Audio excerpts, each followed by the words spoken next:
আমরা ভালো হয়ে গেলে দেশ ভালো হয়ে যাবে, এটাই স্বাভাবিক। এই জায়গাটা যতদিন পর্যন্ত ভালো হতে পারবে না ততদিন পর্যন্ত দেশও ভালো হবে না। আমি কিছু ম্যাটেরিয়ালস আজকে রেডি করে নিয়ে এসেছিলাম, কিন্তু মাননীয় প্রতিমন্ত্রী আমার ম্যাটেরিয়ালস সব কিছু বাসায় দিচ্ছে।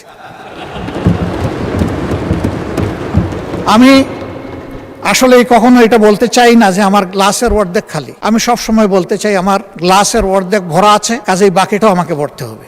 আর যদি আমি খালি বলি তার মানে হচ্ছে অর্ধেক যখন খালি বাকিটাও ফেলে দেয়। আমি ওই থিওরিতে বিশ্বাস করি না। আসেন আমরা পজিটিভ অ্যাটিটিউডে, সরকারি দল বিরোধী দল বড় কথা নয়, এই হাউস বড় কথা। এই হাউসকে নিয়ে মুভ করি, আমরা মনটা ওপেন করি।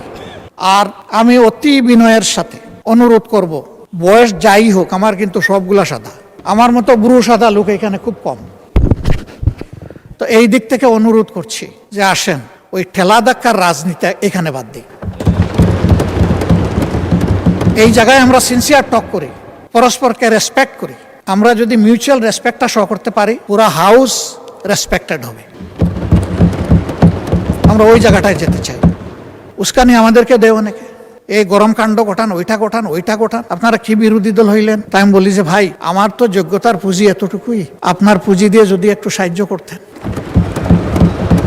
আল্লাহ আমাকে যে মুখ দিয়েছেন, আপনার দুটি ঠোঁট, তাইলে আমার এখানে জোড়া দিয়ে দেন, আমি আপনার ভাষায় কথা বলবো। আমি তো আল্লাহর দেওয়া আমার জিহ্বা, আমার ঠোঁটের ভাষায় আমি কথা বলবো, যেটা আল্লাহ আমাকে দিয়েছে। তা আমি সবাইকে অনুরোধ করব যে আমরা রংপুরের ঝাঁঝালো মরিচের কথা ভুলে যাই। আসুন সুন্দরবনের মদিটা একটু আমরা ঠোঁটে লাগাই। আমরা পারবো, ইনশাআল্লাহ আমরা পারবো। কেন পারবো না? শুধু একটা গুড ইন্টেনশন লাগবে আমাদের। এই জাতিকে আমরা বিল্ড আপ করবো।